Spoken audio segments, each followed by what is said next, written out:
नमस्कार, मी ॲस्ट्रो स्मितागिरी। आज आपल्याकडे एक वेगळ्याच विश्वातले पाहुणे आलेले आहेत। म्हणजे नेहमीची विश्व वेगळी असतात, पण हस्ताक्षरावरनं भविष्य सांगणारे किंवा मनोविश्लेषण करणारे जे लोक असतात त्यांच्यापैकी रुद्र सर हे एक आहे। आज सुहास रुद्र सर आपल्याकडे आलेले आहेत। पेशाने ते इंजिनियर आर्किटेक्ट आहेत। गेली 4 दशकं ते या विश्वामध्ये काम करतात आणि त्यांचं हे काम खरोखरच पुण्यामध्ये अतिशय वाखाणण्यासारखं आहे। तर अशा या रुद्र सरांचं मी स्वागत करते। नमस्कार रुद्र सर, स्वागत आहे तुमचं। खरं तर आपण बरेच वेळा भेटलो, पण तुमच्या या छंदाविषयी मला अजिबात माहिती नव्हती। जेव्हा आपण लांबच्या प्रवासाला गेलो जेव्हा जास्त बोलणं झालं तेव्हा तुमच्या या छंदाचं मला उलगडा झाला आणि मला असं वाटलं की खरोखर ज्योतिषशास्त्राला लागून असलेलं हे शास्त्र आहे। मग तुमच्याकडून त्याच्याबद्दल असणारी माहिती करून घेणं नक्कीच आमच्या प्रेक्षकांना आवडेल। रुद्र सर लोकांची घरं सजवता लोकांच्या हस्ताक्षरावरून त्यांचं मनोविश्लेषणही करतात। तर मी रुद्र सरांना विचारते की ते या विश्वाकडे कशा पद्धतीने वळले। मी या क्षेत्राकडे अतिशय योगायोगाने वळलो। एकदा काय झालं, मी आमच्या सगळ्यांच्याकडे ते माझे वास्तुशास्त्राचे सर होते, त्यांच्याकडे मी नेहमी त्यांना भेटायला वगैरे जात होतो। मी तिथे गेलेलो असताना मी त्यांचे सर्टिफिकेट सहज डिस्प्ले केलेली होती, ती बघत होतो। तर त्याच्यामध्ये मला या विषयाची काही सर्टिफिकेट दिसली, तर मला अतिशय उत्सुकता वाटली की अरे असा पण एक अभ्यास असतो वाटतं। तर म्हणून मी त्याचे जास्त करून खोलात जाऊन माहिती घेतली आणि नंतर मी असं ठरवलं की नाही, हे आपल्याला शिकायचंच आहे। म्हणून मी ती त्याची सगळी चौकशी केली। तर मला ती माहिती मिळाल्यानंतर मी लगेच दुसऱ्या आठवड्यापासून त्याच्या अभ्यासालाच लागलो। अशा रीतीने तो एक चांगला योगायोग होता की जो मला आणखीन अभ्यास करायला आणि सगळी माहिती मिळवायला खूप उपयोगी। हो, हस्ताक्षरावरनं आपल्याला बरंच मनोविश्लेषण करता येतं असं तुम्ही म्हणाल। तर ऐतिहासिक काळापासून पहा, राजे राजवाड्यांच्या काळामध्ये तेव्हा तर काही सह्या नव्हत्या किंवा लिखाण जे असेल ते भुर्जपत्रासारखं किंवा लखोट्यावर लिहिलं जायचं, शिक्के असायचे। आणि त्याच्यावर त्यांचे शिक्के असायचे। मग सहीचं युग कधीपासून सुरू झालं? तसं तर सहीचं युग नक्की कधी सुरू झालं हे सांगणं बरोबर अवघड आहे, कारण इसवी सन 1775 साली इंग्रजांनी पोस्ट ऑफिस सुरू केलं। आता पोस्ट ऑफिस म्हटलं की त्याच्या मागे सही हे फार महत्वाची गोष्ट आहेच, कारण कुणाला काय पत्र पाठवते ते कुणी पाठवलंय किंवा कुणाला काही रक्कम पाठवायची आपण म्हटलं तर ती कुणी घेतली का नाही घेतली या संदर्भात ही सहीची म्हणजे त्यावेळेला सही असणार, थोडक्यात म्हणजे त्यावेळेला ती सही असलीच पाहिजे। तसंच आपल्याला जर जुना आपण काळ बघितला तर स्वामी विवेकानंद किंवा राजा राममोहन राय यांच्या सुद्धा सह्या आपल्याला बघायला मिळतात। आणि त्यातूनही पुढे जाऊन मी म्हणतो की जसे सगळे राजे मुद्रा आपली उठवून पाठवायचे काही पत्रव्यवहार, तसेच हे सामान्य माणसं जे असत ते त्यांचे सुद्धा परगावी किंवा परमुलकात असलेल्या लोकांसाठी जे काही कम्युनिकेशन करायची तर ती सुद्धा कशी करत असतील, म्हणजे काहीतरी तर नक्की ओळखण्यासाठी सही असेल किंवा त्याचं तो नुसतं नाव लिहित असेल तसं असणारच आहे। आता आपण या ह्याच्यात गमतीने हल्ली म्हणतो की सहीचा निशाणी अंगठा, पण अंगठा म्हणजे सुद्धा एक सहीच आहे ना, आणि त्या माणसाची ती ओळख आहे, त्यामुळे त्याला सहीच म्हणायचं। अशा त्या सहीचा इतिहास आहे की तो कधी सुरू झाला हे नक्की काही सांगता येणार। सर, आता आपण सिग्नेचरच्या बद्दल बोलूया। सह्या करायला सगळ्यांनाच आवडतं आणि अगदी लहानपणापासून सह्या कागद पुढे मिळाला की लोक सह्या करायला सुरुवात करतात। तर या सह्या ज्या असतात त्या सिग्नेचरचे अनेक प्रकार असतात। काही जणांची अगदी छोटी असते तर काही जणांची आगगाडीसारखी लांबलचक असते। मग काही जण इंग्रजीत सुरुवात करतात, मराठीत पूर्ण करतात, किंवा मराठीत पहिलं अक्षर करतात आणि इंग्रजीत पूर्ण करतात। मग अशा वेळेत आपल्याला या सहीवरनं काय काय सांगता येतं? आता पहिली गोष्ट म्हणजे सही म्हणजे काय, सिग्नेचर म्हणजे काय असतं।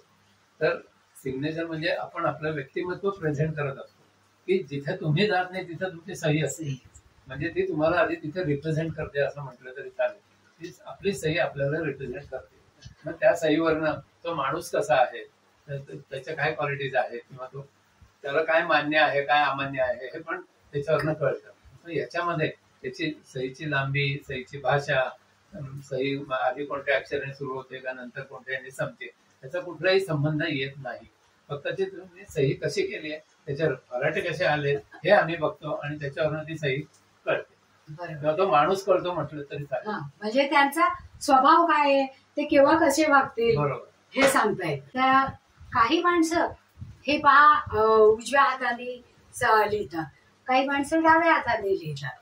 मग डाव्या हाताने लिहिल्यामुळे काही हस्ताक्षरात फरक पडतो का उजव्या हाताने लिहिल्यामुळे काही हस्ताक्षरात फरक पडतो? हस्ताक्षरामध्ये फरक पडतो म्हणाल तर उजव्या डाव्या हाताने लिहिलं तर जो आपल्याला जर नेहमी हाताने लिहिलं त्या हातापेक्षा डाव्या हाताचं समजा अक्षर आपलं बरोबर येत नसेल तेवढाच तो फरक असतो. पण त्याच्यामध्ये त्याच्या रिडिंग मध्ये तसा काही फरक पडत नाही किंवा त्या अक्षरांमध्ये काही आम्हाला स्वभाव तो कळायचा तो कळूनच जातो.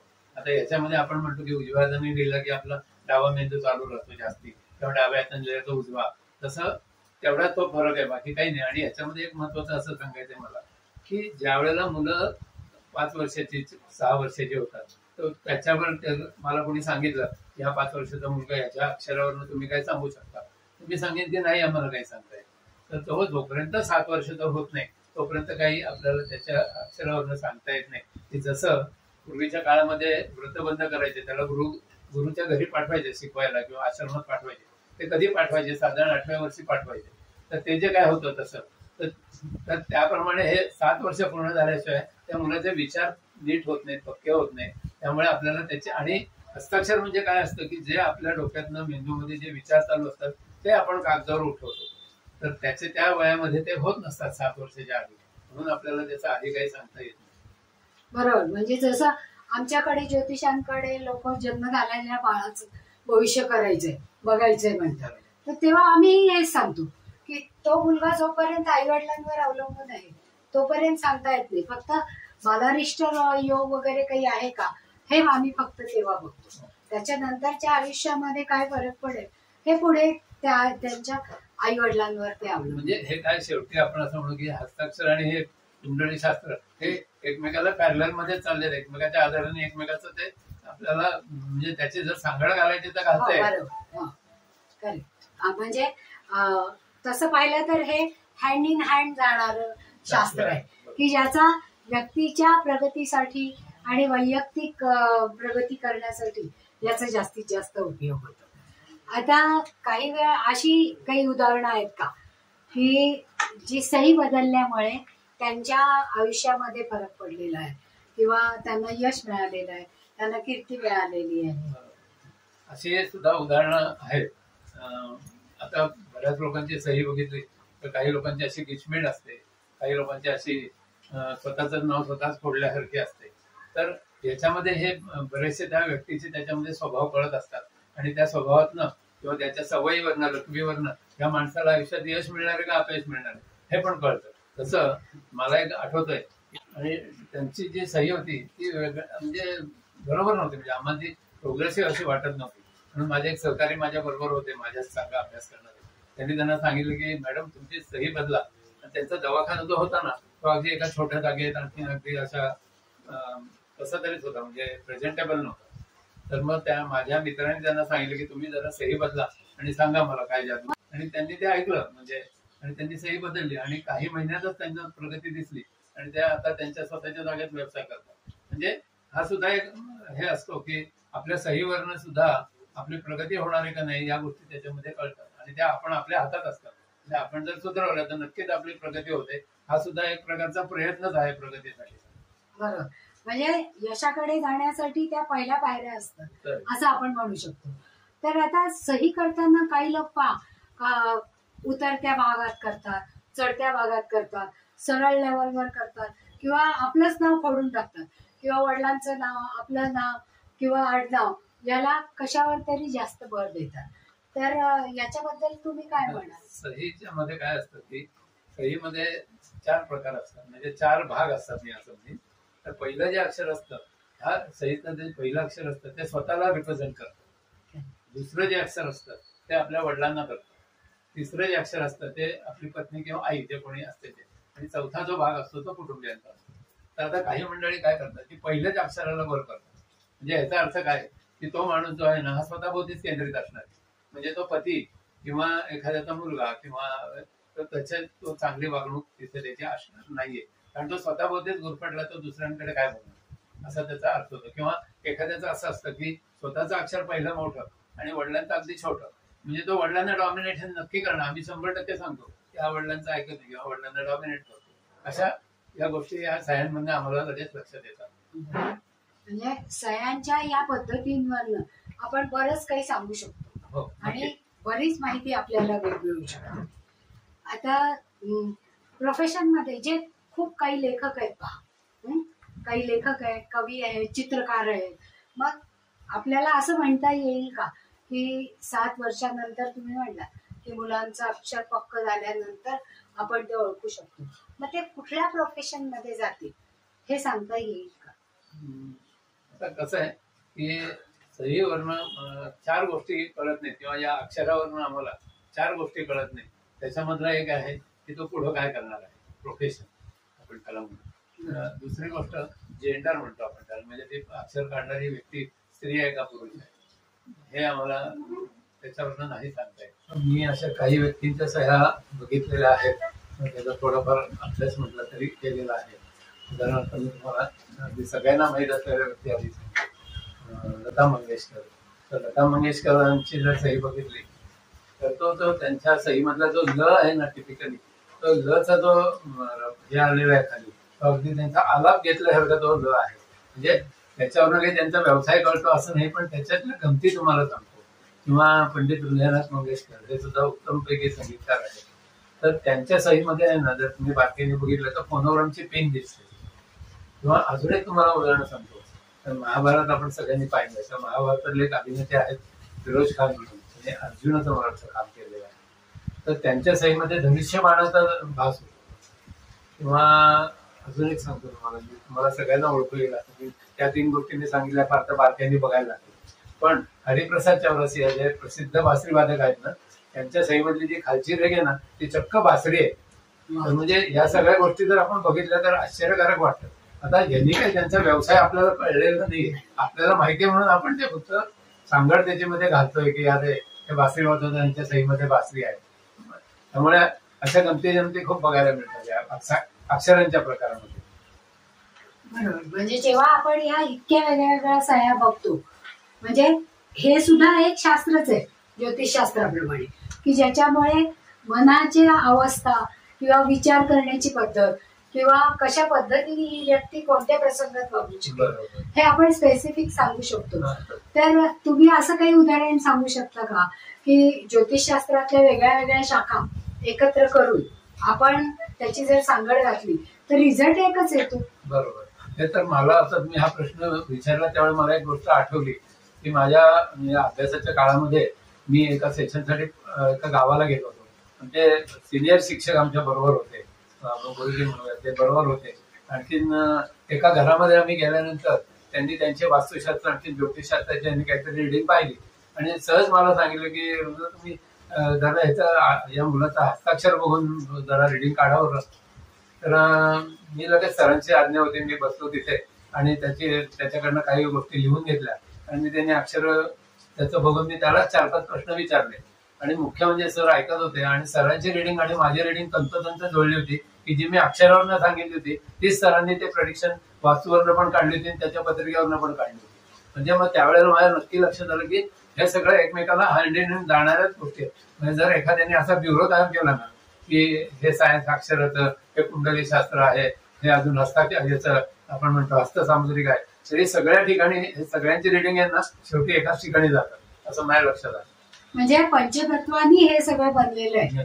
तर ती सगळी पंचतत्व आपल्याला या कुठल्याही प्रश्नामध्ये हँड इन हँड गेलेली दिसतात आणि ते एकाच ठिकाणी आपल्याला घेऊन जातात. त्याचा सर्व मार्ग भक्तीचे परमेश्वराकडे जातात तसंच हे आहे असं वाटतं. बरोबर. म्हणजे या शास्त्रांचा अभ्यास करून आपण पूर्णत्वाकडे जाऊ शकतो आणि जेवढी जास्तीत जास्त शाखांचा अभ्यास करून त्या सगळ्या एकत्रित करून त्याचा जर रिझल्ट बघायचा म्हणलं तर तो अचूकतेकडे जास्त जातो. नक्की 100% तो रिझल्ट चांगला आहे. म्हणजे मग या सगळ्या गोष्टी आपल्याला जास्तीत जास्त लक्षात ठेवणं गरजेचं आहे. आणि ही जी तुम्ही उदाहरणं सांगितली ती इतकी दुर्मिळ आणि चांगली आहे. आता संशोधनामध्ये तुम्हाला रस होता पहा, मग तुम्ही हे संशोधन करताना तुम्हाला काय वेगळ्या गोष्टी आढळून आल्या त्या ऐकायला आवडतं? काही लोकांच्या ज्या सह्या असतात त्या जर आम्ही बघितल्या तर आम्ही काढून बघितलं की अरे याची सही अशी आहे तर त्यामुळे ह्याला हे असं होतं. म्हणजे समजा उदाहरणार्थ एखाद्याची सही गिचमिड असते, त्याच्यामध्ये त्याला असं वाटत असतं की मी बँकेत आहे त्यामुळे माझी सही किंवा माझी सही कोणाला कळायला नको, कोणीतरी माझी सही करेल आणखी पैसे काढेल वगैरे काही लोकांचे विचार असे असू शकतात. तर त्याच्यामध्ये त्याच्या मनातलं कन्फ्युजन, त्याच्या मनात असलेले संशय हे सगळं ते सही दाखवत असते. हे फार महत्वाचं आहे. तर मग काय काय गोष्टी आपल्या सह्यामध्ये नसायला पाहिजेत हे जर तुम्ही बघितलं तर तुम्हाला मी एक 4 साध्या सिंपल गोष्टी सांगतो की आपली सही आहे ना ती गिचमीड अजिबात नको, स्वच्छ अक्षर पाहिजे. ती सही, त्या सहीमध्ये ती खालती लोकांना एक रेग मारायची सवय असते आणि ती रेग अशी मारतात की स्वतःच नाव खोडलं जातं, असं करतात. तर काही लोकांना ती जी खालची सही असते ना ती अशी करून मागे एक फरडा घेतात. अरे म्हणजे त्याचा अर्थ काय माहिती का, तू तुझी थोडी प्रगती करतो आणि त्याच्या दुप्पट मागे येते, म्हणजे परत तुझा प्रोग्रेस झाला का नाही झाला, तू प्रगती झालीच नाही, तर ते टाळायला पाहिजे. म्हणजे ह्या सगळ्या गोष्टी ज्या आहेत किंवा आपली सही प्रोग्रेसिव्ह करताना कशी पाहिजे तर ती साधारणपणे जमिनीशी, म्हणजे असं जर जमीन धरली तर साधारणपणे 30 डिग्रीच्या आतमध्येच ती तिरकी पाहिजे, जास्त नको. तशी त्यातली अक्षरं स्वच्छ पाहिजेत. एका अक्षराला गोल केलाय, दुसऱ्या अक्षराला काहीतरी गिचमीड गोल गोल केलाय, तशाच हे असं नाही. त्यांनी माणसाच्या मनातले कन्फ्युजन आणि त्याची डिसिजन कॅपॅसिटी हे पण दाखवत असतात. तर काही लोकांना कसं आहे की सह्यांना आहेत ना सारखी बदलायची सवय असते. आज अशी केली, उद्या आणखीन तिरकी केली, परवा अशी सरळच केली. तर त्याच्यामध्ये काय दाखवतो माहितीये का की त्या माणसाचं जे सारखा स्वभाव जे आहे ना तो चंचलतेकडे आहे हे त्याच्यातनं आम्हाला कळते की तो चंचल आहे स्वभावाने. त्याच्यामुळे काय होतं की त्याचा डिसिजन जो आहे, निर्णय जो आहे आयुष्यामधला, जीवनामधला, तर तो नक्की पक्का होत नाही आणि त्याच्यामुळे त्याची कधीही प्रगती होत नाही. त्यामुळे सह्यातले 4 गोष्टी मी तुम्हाला आता सांगतो की सही कशी चांगली असावी. तर सिंपल सही, सरळ, त्याच्यामध्ये खालती सरळ रेषा, तिला 30 डिग्रीचा अँगल पाहिजे, त्याच्यामध्ये कुठल्याही प्रकारची मागे येणारी गोष्ट नको, खाडाखोड नको, वेलांट्यांना क्लॉ नको. क्लॉ म्हणजे काय, अशा गाठी असतात काही लोकांच्या सहीमध्ये अशी अशी गोल, म्हणजे झाला शिव काढायचा झाला ना तर असं एकदा करतात आणि मग श काढतात. तसं नको. शला आपण काय शिकलोय, सरळ श, जसं आपल्याला शिकवलंय बोरूंनी काढताना एकच गाठ आणि तो श, तसा असतं. लोक असं करतात. या गोष्टींनी अनेक गोष्टी आपल्या स्वभावातल्या पण बदलत असतात आणि त्या जाणकाराला कळतात. त्यामुळे त्या सही अतिशय सिंपल, शुद्ध, स्वच्छ पाहिजे. त्यामुळे माणसाची प्रगतीच होईल. आणि अजून आपल्याला माहिती नाही पण या गोष्टीला वेळ लागतो, पण ही हस्ताक्षरांची आजार बरा करायची किंवा स्वभाव नीट करायच्या थेरपीज आहेत की तुम्हाला त्या अक्षरं देतात की या अक्षराप्रमाणेच तुम्ही अक्षरं काढा. ती एक थेरपी आहे की त्याने तुमचा स्वभाव, तुमचं आयुष्यमान सुधारू शकतो. म्हणजे उपाययोजना नाही असं म्हणता येणार नाही, उपाययोजना नक्की आहे. ही एक आहे, ही थेरपी आहे, परंतु it takes long time pure. म्हणजे काय होतं की तुम्हाला मी सांगितलं की तुम्ही असाच काढ, तर तुम्ही मग मी असेपर्यंत तसा काढणार, पण तुम्ही जेव्हा घाईघाईत राहायला जाल ना तेव्हा तुम्ही परत पहिलाच मग घालणार, म्हणजे परत तुम्ही त्याच ठिकाणी येता. पण तुम्ही लक्षात ठेवलं पाहिजे, वर्षानुवर्ष तुम्ही तो मग तसाच काढत गेला, तुमचा स्वभाव 100% बदलणार. स्वभावाला औषध नाही असं म्हणता येत नाही, ते औषध आहे पण ते अशा रीतीने नीट करावं लागतं, प्रयत्नाने ते साध्य होतं. म्हणजे आता तुम्ही म्हणताय की सही जर बदलली तर त्या सहीमध्ये आपली स्पंदनं उतरण्यासाठी तुम्ही 1000 वेळा ती सही करायला पाहिजे. म्हणजे तुमची आणि त्या सहीची स्पंदनं ही जोडली जाते. ही कसं आहे की आपण कोणतीही गोष्ट लिहितो त्यावेळेला काय होत असतं की आपला जो सबकॉन्शियस माइंड मधले विचार आपल्या कागदावर येत असतात. त्यामुळे ती तुम्ही म्हणताय तसं 1000 वेळा नाही केली, आम्ही 3च सह्या करायला सांगतो, पण त्या 3 सह्यांमध्ये त्याचं सगळं येतं कारण तो सबकॉन्शियस माइंड त्या सहीमध्ये उतरलेला असतो. त्यामुळे आम्हाला त्याचं काय असेल ते, त्याच्या मनावर स्ट्रेस आहे का, आता कोणत्या परिस्थितीत आहे, सर्व गोष्टी करून येतात. म्हणजे मग आता या सही करणाऱ्या लोकांना किंवा हस्ताक्षराच्या बाबतीत काय करायला पाहिजे, या 5 गोष्टी तुम्ही जर आणखी विस्तृतपणे आम्हाला सांगितलं. मी काय करायला पाहिजे याच्याविषयी काय करू नये हे मी तुम्हाला सांगतो. की सही जी असेल तिला, सहीला गिचमीड कोणत्याही अक्षरामध्ये नको, तिच्यावरती आपला रेघेचा खालचा भाग त्याच्यावरती खाडाखोड झालेली नको, त्याच्या जी खालती जी आपण रेघ एक मारत असतो सही पूर्ण झाल्याची ती परत मागे आणायची नाही. नंतर सही जी असेल ती 30 डिग्रीपेक्षा जास्त अशी नुसती उभी काढली अशी पण नको, कारण ते एक्झॅगरेशन दिसतं. नंतर चौथी गोष्ट म्हणजे सही अशी खालती ड्रुपिंग पण नको, त्याच्यातनं तुमच्या मनात जर डिप्रेशन असेल तर ते लगेच कळतं, ते डिप्रेशन असल्याचं लक्षण आहे म्हणजे थोडक्यात. म्हणजे तर अशा प्रकारच्या सह्या नेहमी टाळाव्यात. स्वच्छ अक्षरातली सही सरळ असली तर तो माणूस खूप प्रगती करू शकतो. म्हणजे या सहीने किंवा या लिखाणाने आपण आपलं व्यक्तिमत्व बदलू शकतो. बरोबर. आणि ज्या काही चुका आपण पुढे करणार आहोत त्या चुका वेळीच थांबवता येतात. म्हणजे जेव्हा मुलं त्यांच्या टर्निंग पॉइंटवर असतात शिक्षणाच्या, त्यावेळेस जर आई वडील जागरूक राहिले आणि त्यांनी त्यांचं हस्ताक्षर रिडिंग करून घेतलं त्या तज्ज्ञांकडनं, तर त्याचा जास्तीत जास्त उपयोग होतो. ही फार चांगली गोष्ट आहे की जर आई वडिलांनी याच्यात लक्ष घालून मुलाची सही जर त्याला करायला लावली आणि त्याच्यामध्ये त्यांनी बँकेत ती इंट्रोड्यूस होण्यापूर्वीच आपण जर सही केली, कारण आपल्याकडे काय आहे, एकदा एक सही इंट्रोड्यूस झाली की सगळीकडे ती पटापटा केली जाते आणि मग ती बदलणं फार कठीण काम होऊन बसतं. तेव्हा त्यांच्या योग्य वयामध्ये जर त्यांना योग्य त्या प्रकारे सहीचं मार्गदर्शन केलं किंवा तज्ञांकडनं त्याची सही नीट करून घेतली तर त्याचा खूप उपयोग होईल. आणखी त्याप्रमाणे मुलं त्या वळणाला पडलं. बरोबर. आता या सगळ्यामध्ये कारण कुठलंही शास्त्र संशोधनाने सिद्ध होतं का, मग संशोधन करायचं तर त्याच्यासाठी काही नॉर्म्स ठरवून घ्यावे आणि ते नॉर्म्स ठरवून त्याप्रमाणे आपल्याला तिथे व्हिजिट करून त्यांचं अनालिसिस करावं लागतं. तुम्ही एकदा मला बोलता बोलता मगाशी म्हणाला होता, म्हणजे आपला इंटरव्ह्यू सुरू व्हायच्या अगोदर, की जेलमध्ये जाऊन तुम्ही तिथे शिक्षा भोगत असणाऱ्या लोकांच्या हस्ताक्षराचा अभ्यास केला रिसर्चसाठी म्हणून, तर सुरुवातीला तुम्हाला त्यांनी मला वाटतं 1-2 दिवसाची परमिशन दिली होती. त्याच्यानंतर ती वाढून मग जरा तो खुलासेवार सांगायला अभ्यास ज्यावेळेला हा सुरू केला आणि मला एक प्रबंध लिहायचा होता त्यावेळेला मी गेलो. आणखी मी कोणतं तरी आम्हाला असं सांगितलं आलं होतं की तुम्ही कोणतेही एक क्षेत्र निवडा आणि त्या क्षेत्रामध्ये जाऊन तुम्ही हा अभ्यास करा आणि तिथल्या अक्षरांचे 100 नमुने आणा, आणखी मग त्याच्यावरनं तुम्ही तो तुमचं संशोधन लिहा. तर काही लोकांनी वकील घेतले, काही लोकांनी पोलीस घेतले, तर आम्ही उलटं केलं. आम्ही म्हटलं की आपण चोर उच्चाटकांकडे जाऊया. मग ते सगळे एकत्र कुठं मिळणार, तर म्हणलं आपण जेलमध्ये जाऊया. तर जेलमध्ये जायचं म्हणजे साधी गोष्ट नाही हे आम्हाला नंतर कळलं. मग आम्ही त्या जो डायरेक्टर ऑफ प्रिझनर असतो त्यांच्याकडे आम्ही गेलो आणि तिथे गेल्यानंतर मग त्यांची परवानगी काढली आणि मग आम्ही गेलो. मी 15 दिवस जेलमध्ये जात होतो. 9 ते संध्याकाळी 6 आम्ही तिथे असायचो. पहिल्यांदा आम्हाला त्या सगळ्या मंडळींचा विश्वास संपादन करण्यातच 1-2 दिवस गेले, कारण आम्ही आलोय म्हणजे आपल्या काहीतरी केसच्या संदर्भात फितूर म्हणून आपल्या आलेले बातमी काढायला असं त्यांना वाटायचं. पण मग आम्ही त्यांच्याशी मैत्री केली, मग त्यांची अक्षरं घेतली आम्ही आणि मग आम्ही प्रत्येकाच्या अक्षरांचे अभ्यास केले आणि मग आम्ही त्यांच्याकडे परवानगी मागितली की आम्हाला 1 to 1 या माणसाशी बोलायचं, की जे पूर्ण कॉन्फिडेन्शियल असेल.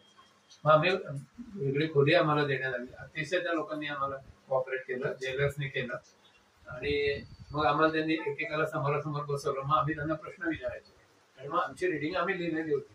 त्या रिडिंगला आम्ही फक्त कन्फर्मेशन करत गेलो की आपण त्याच्या अक्षरावरनं काढलेली ही रिडिंग बरोबर आहे. आणि आम्हाला महाराष्ट्र सरकारने हे सांगितलं होतं की तुम्ही आम्हाला याचा रिपोर्ट सबमिट करायचा आहे. तर मी म्हटलं की ठीक आहे आम्ही करू, पण ती अटच होती. पण आम्हाला सगळ्यांचं संशोधन करताना 2-3 जण असे सापडले की ज्यांच्या मनात अजूनही गुन्हेगारी वृत्ती ही आम्हाला दिसत होती की अजून ह्याच्या मनात गुन्हेगारी वृत्ती आहे. मी त्याला जर विचारलं आम्ही बोलता बोलता तर तो म्हणला घेऊ मी आता इथं अडकलो म्हणून तुमच्या जणांना अजून नक्की माहिती. म्हणजे हे आम्हाला त्याच्या अक्षरानं कळत होतं. या सगळ्या गोष्टींचा आम्हाला हे जे काही संशोधन आहे आणि त्यांनी मग आम्हाला आणखीन सांगितलं होतं, पण आम्हाला ते एकंदरीत ह्याच्या दृष्टीने जमलं नाही. मग त्यांनी आणखीन जाऊन म्हणजे आपल्याकडचं पुण्याच्या जेलमध्ये आम्ही गेलो, तर तुम्ही आणखीन औरंगाबाद अमुक तिथे जेल आहेत तिथे जाऊन तुम्ही हा अभ्यास आम्हाला करून द्या. पण आम्हाला एवढा वेळही नव्हता, कारण फार मोठं काम होतं ते. प्रत्येकाला जाऊन भेटायचं, त्याच्यातल्या प्रत्येकाची हे काढायची, माहिती काढायची. तर आम्ही आमच्या अभ्यासापुरतं ते मराठीत ठेवलं, पण वेगवेगळ्या अँगल आणखीन वेगवेगळ्या मंडळींच्या अक्षरातनं काय कळतंय ते आम्हाला कळलं. म्हणजे या हस्ताक्षरावरनं किंवा या हस्ताक्षराच्या क्षेत्राचा अभ्यास केल्यामुळे तुम्हाला नेमक्या त्या व्यक्तीची मनोवृत्ती कशी आहे त्याचं मनोविश्लेषण अगदी बारकाईने करतात आणि नेमकं त्याला कुठे थांबवायला पाहिजे, कुठे पुढे न्यायला पाहिजे, किंवा इथे तो अडतोय तर त्याला त्यातून बाहेर कसं काढता येईल. याच्यामध्ये काय आहे की जर एखादी व्यक्ती नजीकच्या काळात त्याच्या मनामध्ये आत्महत्येचे विचार घोळत असतील तर त्याचं टिपिकल अक्षर येतं. त्याचा जो अक्षराची लाईन असते ती बिघडते, ती त्याचा डाऊनस्ट्रीम होतो, म्हणजे अशी खालती येते ती. आणि मग लक्षात येतं की याच्या मनामध्ये हा पूर्ण डिप्रेशन मध्ये आहे आणि हा नजीकच्या काळामध्ये सुइसाइडल अटेम्प्ट करू शकतो. तर अशी जर व्यक्ती लक्षात आली तर त्या व्यक्तीला आपण काउन्सिलिंग कडे जाऊन किंवा काउन्सिलर्स कडे जाऊन किंवा मनोविकार तज्ञ जे आहेत ते त्यांचा अभ्यास करून घेऊन त्यांना त्याच्यातनं बाहेर काढू शकतात. हा याच्यातनं एक फार मोठा अँगल आपल्याला कळू शकतो. म्हणजे हे खूप मोठं यश आहे हो. की जे अगदी मृत्यूपर्यंत जाऊन टोकाला गेलेले आहेत त्यांना परत आयुष्याबद्दल आसक्ती वाटायला व्हायची आणि त्यांना पुन्हा आपल्याकडे जीवनामध्ये स्थिर स्थावर करायचं. जीवनातला त्याच्यातला इंटरेस्ट त्यांना निर्माण करायचा आणि त्यांना जगण्याची लालसा निर्माण करण्याची हे फार महत्वाचं. मी तुम्हाला गोष्ट सांगतो, मी जेव्हा या हस्ताक्षरावरती थिसिस करत होतो ती डिग्री घेण्यासाठी वगैरे, तर त्यावेळेला माझा जो प्रबंध आहे तो मी येरवडा जेलमध्ये, स्पेशली महाराष्ट्र गव्हर्नमेंटची परवानगी काढून येरवडा जेलमधले जे जेलमेट्स आहेत ज्यांना शिक्षा झालेल्या आहेत, ज्यांनी चोरीमारी केली, खून केले, दरोडे घातले, तर अशा लोकांची मी हस्ताक्षर जमवली त्यांच्या इथं जाऊन. अर्थात ते परवानगी घेतली होती सरकारी, आणि मग त्यांची आम्ही हस्ताक्षर बघून त्याच्यात आम्ही त्यांची रिडिंग काढली की हा माणूस असा रागीट होतो, हा चिडून मारतो, म्हणजे काय होतं नेमकं त्यावेळेला. बाकी माणसं तर आपल्यासारखीच असतात, त्यामुळे त्याच्यात नेमकं काय होतं. तर मला असे काही त्याच्यामध्ये साम्य आढळली की ती माणसं इम्पल्सिव्ह असतात, म्हणजे त्यांच्या अक्षरांमध्ये एक इम्पल्सिव्ह असा स्ट्रोक असतो की तो जर असेल तर तो माणूस त्या इम्पल्सिव्ह याच्यामध्ये केला की त्याला काही कळायच्या त्याच्याकडनं ती गोष्ट होऊन जाते. हे सुद्धा आपल्याला अक्षरावरनं कळतं, असं आमच्या लक्षात आले. तिथले सगळे कैदी बघितले आम्ही त्यावेळेस. कारण आता आम्ही ग्रह आणि ते कुठे प्लेस झालेले आहेत किंवा त्यांचे ग्रह काही हे पाहतो. म्हणजे आमच्या दृष्टीने तुम्ही हे ज्योतिषच सांगता की जेव्हा मनोविश्लेषण हे इतकं डीप होतं मग त्यावेळेस ते ज्योतिषच सांगितल्यासारखं होतं. तर ही खरोखरच एक अनोखी दुनिया आहे आणि याच्यामध्ये तुम्ही जे काही अभ्यास केलाय तो वैशिष्ट्यपूर्ण तर आहेच, पण समाजाला उपयोगीही आहे.